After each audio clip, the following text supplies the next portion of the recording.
I watched the Bridgerton series.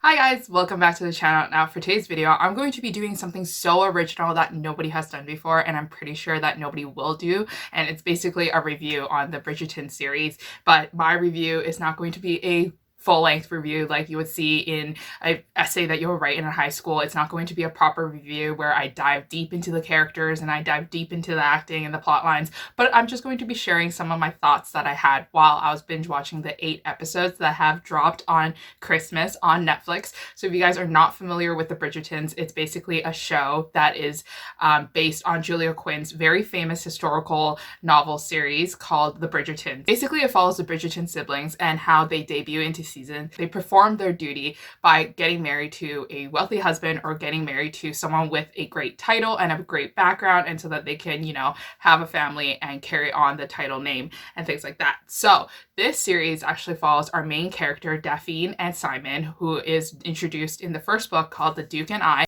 And The Duke and I follows the plot line of Daphne debuting into the season but not having a suitable marriage prospect, and then so she decides to fake date her brother's childhood friend named Simon, and they go on and pretend that everything is fine and everything's dandy until they start to grow feelings for each other, and then a marriage of convenience actually happens. So with that being said, here are my thoughts on the Bridgerton series. Marina Thompson is the villain. So Marina Thompson is the villain in the series, and I think everybody kind of knows why, because she kind of just sidestepped there and she made everything more complicated for Penelope and Colin to get together. Also, she was lying and deceitful, and she totally deserved what she got in the whole entire series. I absolutely hated Anthony Bridgerton. So I hated Anthony because Anthony was just a very vapid character who always kind of cried that he was the oldest of the bunch and he had to take care of the states. So he would run off and do things with his mistress named Sienna, who is also an opera singer. And I was just not having for it, because if you guys read the series and the Viscount Who Loved Me, then you would know that there should be justice for Kate. With that being said, I was very disappointed that Kate actually never made a cameo or didn't even show up in the series without any hint if she was ever going to show up in the series.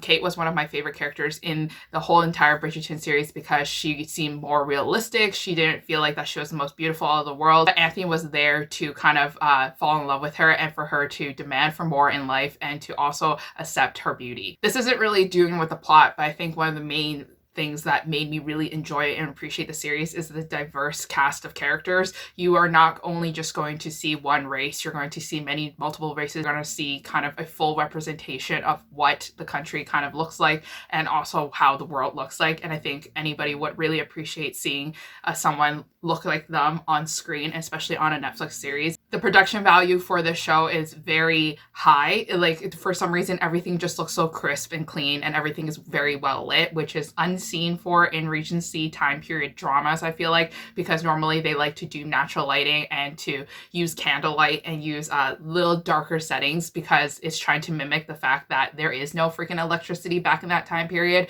But in the Bridgertons, everything is very well lit, so much to the point that you feel like everything looks a little too staged. You're gonna hear a lot of orchestra versions of popular songs. So with that being said, you're going to find yourself listening to Ariana Grande and Taylor Swift in orchestra versions, trying to make you feel like that was actually a relevant Regency time period of music. And it's, I don't know, for me personally, it made me feel kind of uncomfortable because I really didn't need to hear Thank You Next. And I think it was Love Story by Taylor Swift in a period drama. Felt really bad for Penelope Featherton. I think everybody who actually watched the series would know that Penelope was the most snubbed person in the show and that everybody didn't treat her with an ounce of respect. And I guess like that's the problem. And I guess that's the issue that Penelope always suffered through in the entire book series as well. So they're just really trying to make her kind of like a phoenix and rise from the ashes and grow to be a very independent woman without a care and a thought of the world and society. But also I just felt really bad for her. I don't really feel like that this is a spoiler, but I think the series is set up with the intention that it's going to renew with the second season. By the episodes of 6 and 7 and 8, you kind of realize that a lot of plot holes and a lot of couples have not successfully had their happily ever afters anymore.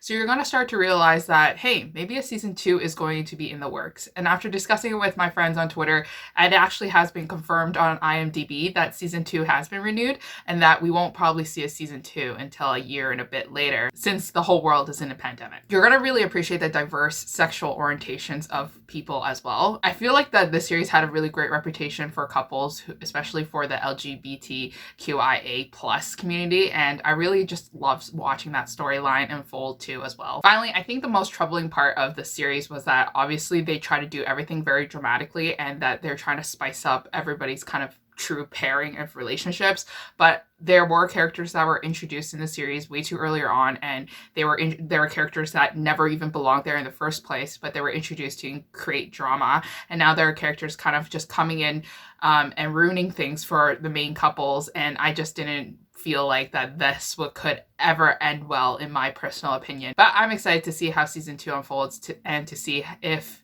it really is going to end well for everyone. So overall, those are my reactions for the whole TV series. I felt that the show was done really well in the sense that it really grips you. Like, you watch one episode and you're immediately entranced by the fact that everything is very luxurious and very glamorous, especially in the Regency time period. It's very romantic, and you can obviously feel like the very sexual tension between Daphne and also Simon. The two actors were a great pairing with each other. But overall, I very much enjoyed the series, and it's just a piece that I feel like a lot of people who read the series and were a fan of the series, or just read the series in general, would appreciate, because we get to see the live action of it and we get to see the emotions played out on screen. So would I recommend you to watch this series? Yes, definitely go check it out. One of my friends who haven't actually read the series and didn't even know that it was based on a book series is thoroughly enjoying it right now. But also, fair warning, episodes 6, 7, and 8, around those areas of those episodes is where things get a lot of steam,